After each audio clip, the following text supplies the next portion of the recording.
Hello, everybody. Thank you for tuning in to watch this episode. This episode is basically nothing going right. Now, there is a hand in there that some people might question. Stay tuned. It's the last hand at the end. Basically, it's a two pair in your hand, all in pre-flop for $1,000. And some of you might say, Professor, you're crazy. You should never make that call. I actually ran it in the poker calculator. I figured one player had aces and the other player had kings, which means that I should have had around 30-35% equity. Turns out, and you'll see in this video, that neither one of those players had either of those hands, and even with their holdings, I still had like 34.23% equity or something like that. And so with the extra dead money that was in the pot, it ends up being the right call. I've talked to a few friends of mine. They said, yeah, you might have 35% equity, but where you really make your money, of course, is when you end up having like 50 or 60% equity and you're going all in three ways, either pre-flop or post-flop. And I couldn't agree with that more. But some people say you're crazy for making that call. It's at the very end of the video. Go ahead and stay tuned and watch it. Also, one of the things that we're going to start doing is we're going to start hosting a virtual meetup game, both Wayne and I, every Monday. Starting this coming up Monday at 8 o'clock Eastern time, 5 o'clock if you're on the West Coast. We're going to do a little a meetup game, 50 cents a dollar, with a 20 minimum buy-in to a 500 maximum buy-in on PPpoker, club ID 1810023. I'll go ahead and post that information up here, and then we'll post all the contact information, how to get a hold of us, so that way you can join us. Again, that's going to be a virtual meetup game, this coming up Monday, and then every Monday at 8 o'clock in the evening on Eastern time. So hit the like and subscribe button if you haven't already. It really helps the channel. I do appreciate all the viewers. We're over 2.7K subscribers. We're still steadily climbing, and hopefully we'll see you guys on the felt soon enough. We've got some meetup games scheduled coming up in February because, of course, the holiday season is coming up. And something for Super Bowl weekend hopefully is in the works. So stay tuned for all those announcements as well. But let me know what you guys think on this video. Should I post these videos where I just basically dump money? I mean, that is part of the grinding life, is sometimes you're going to have those downswings. And I feel that if I don't post those videos, it's not realistic to you guys to see the kind of swings that you go through being a player, whether you're a PLO player or a Hold'em player. So I appreciate it, and play smart, everybody. Run like a god.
All right, everybody, let's see what we have here. Ooh, Ace, King, 10-10. Now, we don't have any suits, But we do have 4 cards to Broadway, so I'm definitely going to open this up to 30 bucks. Plus, I just sat down.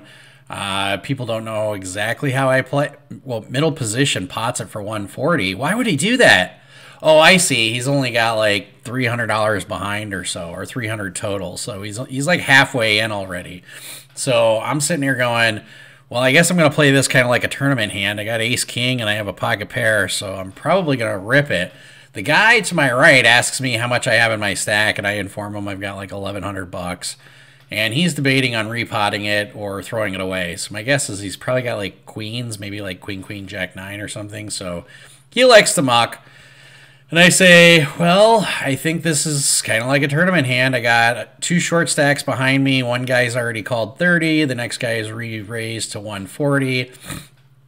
So I'm just going to re-raise again. So I make it 415. And both of the players, they can't get the money in fast enough. First guy calls. Second guy is already halfway in. He calls. Now there's some discussion. Should we run it twice? Well, at the Hustler, you can't run it twice if you're 3-way. Plus, I wouldn't want to do that to the dealer. That's kind of naughty to the dealers. So with 3-way action, we're just like, yeah, we're running it once, and let's see what happens. And the dealer, he's going to put out a flop for us. He's going to do, ooh, ace, king, 6. Now you just need to dodge clubs. We just need a hold, baby. Hold. Top 2 pairs should be good here. Oh, jack of clubs. Okay, hopefully somebody doesn't have clubs. Oh, 4 clubs. Okay, it's unlikely somebody's got clubs. I show ace king, and they both show ace king. So we do a 3-way chop on this pot. All right, let's see what we look down at here. Ooh, 6, 6, 10, 3. Again, early in the session, $30. Good Lord, 7-way pre-flop, so there's $210 in the pot. Oh, 10, 3, 4. That's not the best flop in the world for us, but it's not the worst flop. I mean, we do have 2 pair. We do have straight blockers, so I bet 70. Now, you might not think straight blockers is a thing, but it's kind of a thing. It can be a thing sometimes. So I bet 70. It folds around to this guy who kept wanting to jam it all in. So he jams it all in for 260. Folds back to me. I'm thinking, I don't love my hand, but I don't hate it. I mean, I do have 2 pair, and I do have blocking 6s in case he's got like deuce 5 or something. So I go ahead and make the call. And since we're heads up, we agree to run it twice. And I'm like, yeah, that's fine. And the first run out that we're going to see here is a 4. Not exactly the greatest card for me, but I still have top pair. And then, oh, a king. So I have 10s and 4s on the top. And on the bottom run out, we get a 3. So we end up having a full house on the bottom run out.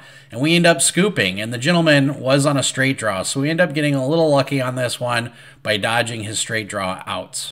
All right, let's see what we have here. Ace, jack, deuce 5 with the suited ace. I like this hand. This is a hand I like very much. So I go ahead and open up to 15 bucks. And there is a short stack player at the game. But middle position decides to pot it for 85. We do have one player that called in between. Now he's got about 70 bucks behind. So you could make the argument I should just rip it all in here, which isn't a bad argument at all. But I decided to call because actually on a hand like this, I prefer to have a little bit more action. I mean, we do have 3 to a wheel. So we're 3 ways to a flop. There's 260 bucks in the pot for 85 pre.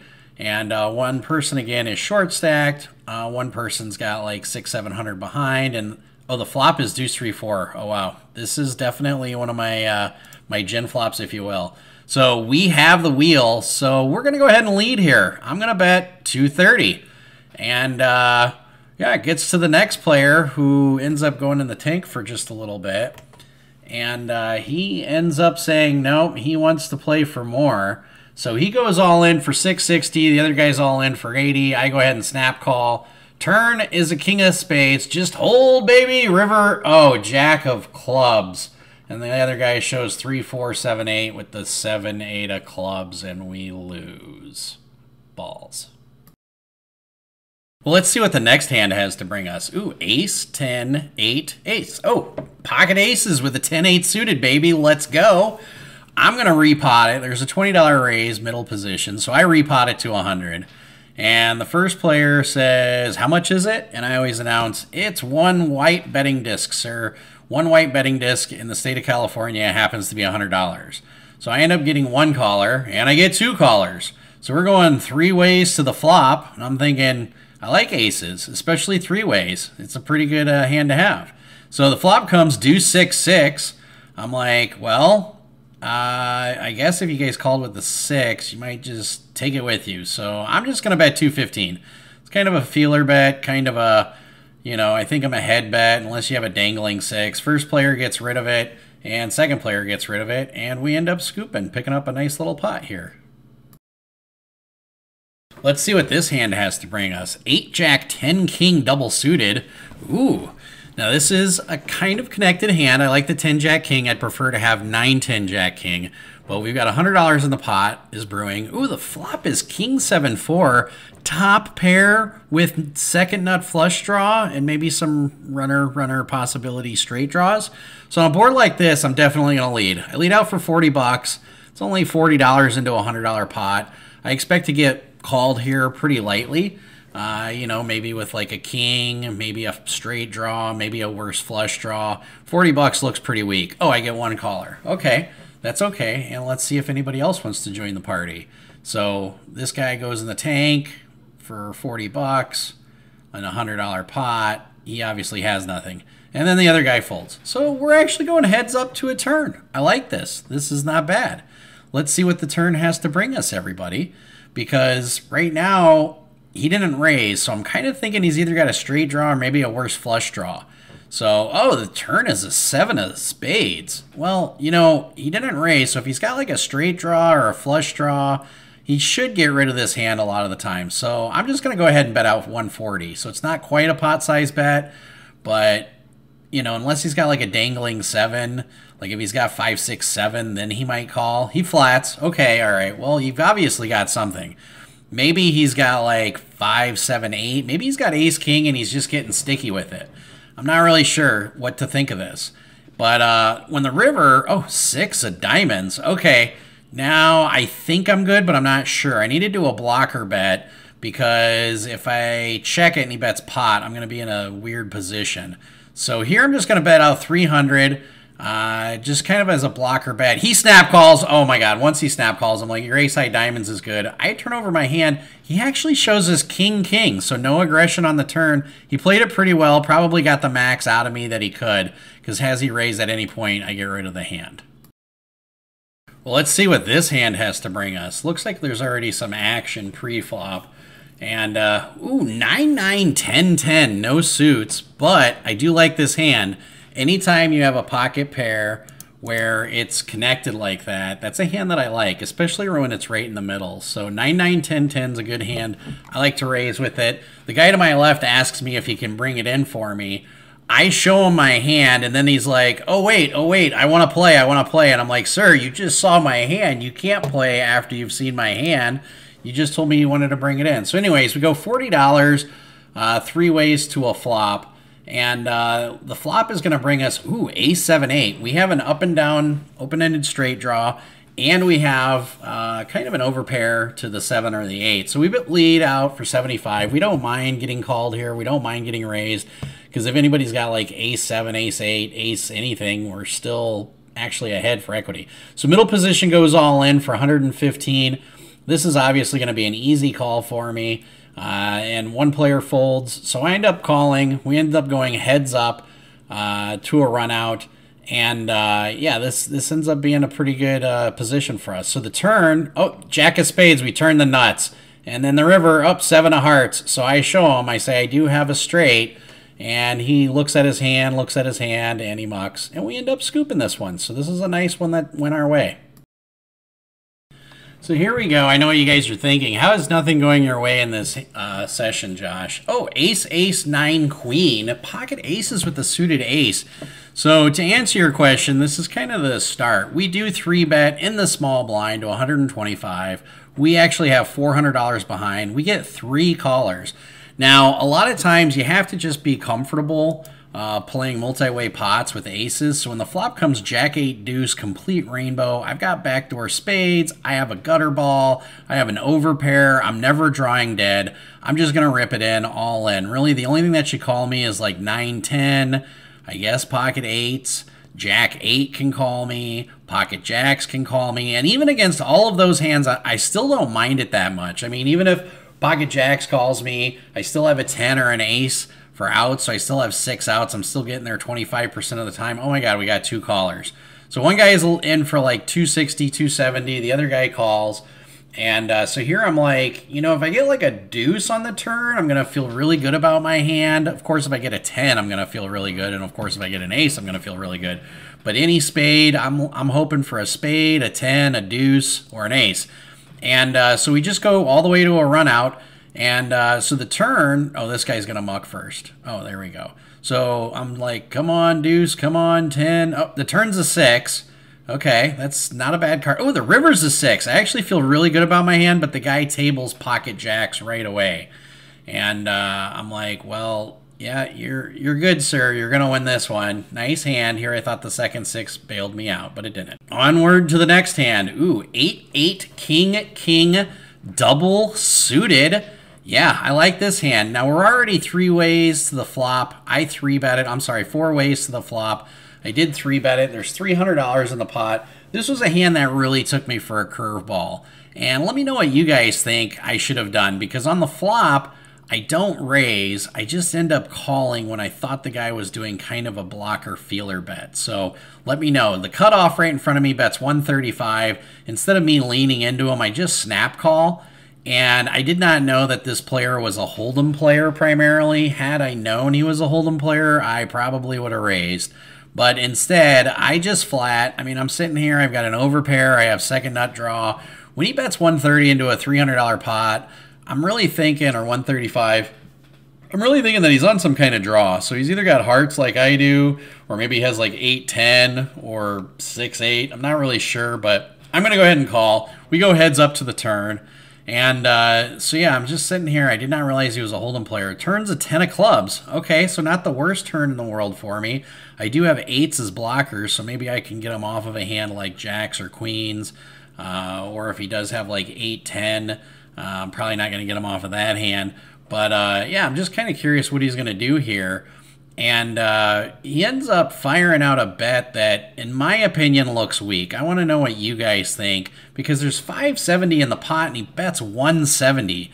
Such an awkward bet. I'm like, okay, he's got to be on some kind of draw. I'm just going to rip it all in for 500. And at this point, I'm thinking I'm ahead. No way am I thinking I'm behind. I mean, he might have 10-9. He might have 7-9. Even if he's got 2 pair, when the 10 comes, he should put me on some kind of straight draw with me waiting to rip it in, and I have blockers. So when he goes in the tank, I feel really good about my hand, and then he ends up calling and he says, I've got a set of 10s. And I'm like, oh my God, I just can't win. Your set of 10s are good, and I guess I need a king or a heart. And I'm just like, wow, all right, never mind. Turn comes a queen, or river comes a queen. You're good, sir. I misplayed that. All right, here comes a really crazy hand. Buckle up your seats. We got 5-5-7-7 with 1 suit. Now, this hand is crazy. This is one of those hands where I've talked to a bunch of my friends about this hand, and they said, yeah, you might have the right equity a lot of times, but you can just pick better spots. And so in any case, I open it up to 30 bucks. We get 2 callers behind us, and then the big blind decides to make it 180. Now, this guy was 3-betting pretty wide all night, so I don't think he's that strong, but he was 3-betting a lot. So the first player calls, I obviously snap call. We end up getting a caller behind. Keep in mind, all of this is pre-flop. We haven't seen a flop yet. So there's a caller behind us, and then the small blind, I don't know what happens. He just decides to backdoor 4-bet for $950, like, oh my. And I'm like, all right, if I get one person to call, I know I have 33% equity, 35% equity against aces and kings. If I get one more person to call, like if the big blind who 3-bets calls or the guy to my right calls, I'm going to call and rip it all in. I'm 1,000 effective. And so I'm sitting here going, if I get one caller, I'm calling. If both these guys fold, I'm going to end up folding. So that's basically what's going through my mind. Now, again, if you have 5-5-7-7 and you're up against aces and kings, you have the right equity. Especially with this dead money in there. You got to figure there's 180 dead money to my right. Big blind calls. Oh my God. Here we go. Dead money to my right if he folds. Dead money to my left if he folds. So I'm calling no matter what, even if the guy to my right calls. And let me know what you guys think about this hand. Tell me in the comments, is this a hand that you would call? When I posted it on a few forum groups on Facebook, the best answer I got was, it really depends on your bankroll. If you have a very comfortable bankroll, it's something you should call with because you have the right equity. If you don't have a huge bankroll, it's something that you fold because you can pick better spots. And once upon a time when I was sitting next to Andrew or Anthony Moreno, Johnny Vibes' brother, he told me one of the ways he runs deep in tournaments is he just picks really good spots.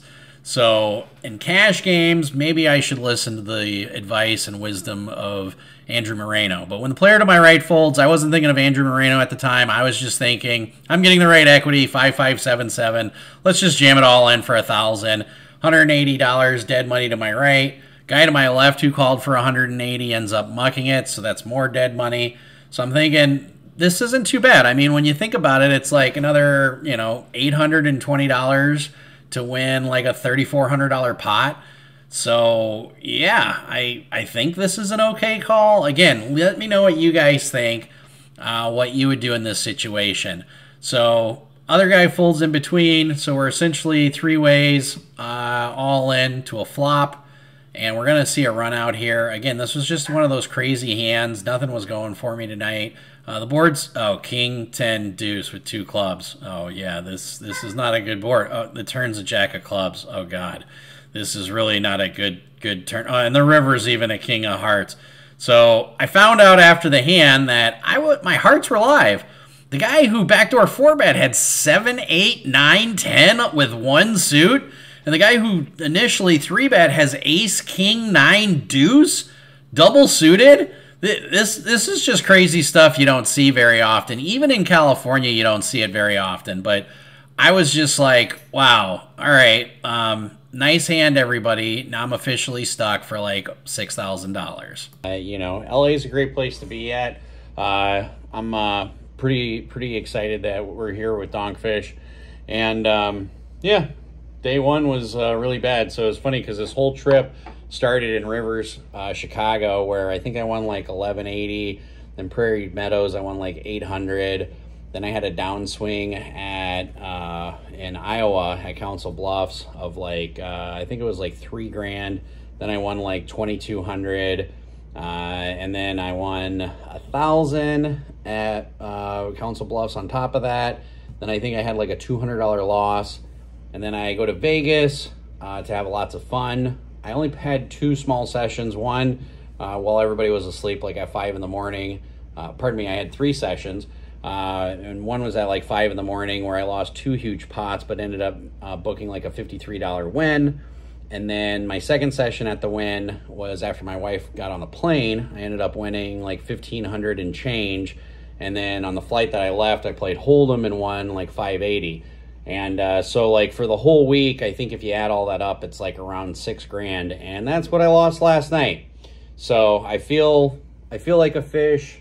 There's a few hands that I got involved in that I played really well, and then there's some hands that I got involved in that I didn't need to take the risk, but I decided to do it because the equity was there, or at least I felt the equity was there. And yeah, I just got thrown a few curveballs last night, and did not handle them well. So I'm hoping that I can make an adjustment today. It's going to be fun with the small blind jackpot. Plus we might do some round by round Big O and 4-card PLO. I'm really hoping we do some Big O mixed in there. I'm definitely 100% in favor of that. But yeah, so it'll be really fun to see what happens. So hopefully the next time I talk to you guys, it's me sitting there saying, hey, I'm up $5,000 for the week, because it's really hard to work a whole week, make profit for the whole week, and then just have one bad session and it's like, hey honey, I went to work for a whole week and didn't make any money. I think I just need to find the fold a little bit more often. There's some hands like 5577, just the way that was played, for 1,000 pre. I felt like I had the right equity. I'm going to put it in the Omaha calculator based on what the other 2 players had and see what my equity was. I think it's probably under 33%, specifically because what they were holding versus what I put them on. I put one guy on aces and one guy on kings, and 5577 suited I believe you have the right equity to get it all in 3 ways. Plus, there is some dead money in the pot. I had already called 180. There's 2 other players that called 180. So you figure there's, you know, it's only an extra 7 or 820 to call, and there's essentially $540 of dead money. So it's like 720 to win 2540. Yeah, I think that's not the worst call in the world. And I know some of you guys are going to be like, that's such a fish call. You should never do that. You shouldn't even risk that. But I'm going to put it in the Omaha calculator right now and see what happens. But hopefully the next time I talk to you guys, it's me with a nice big win. And yeah, Greg Goes All In is going to be there, so that's fun too. He doesn't play PLO. This will be a fun experience. So play smart, everybody. Run like a god.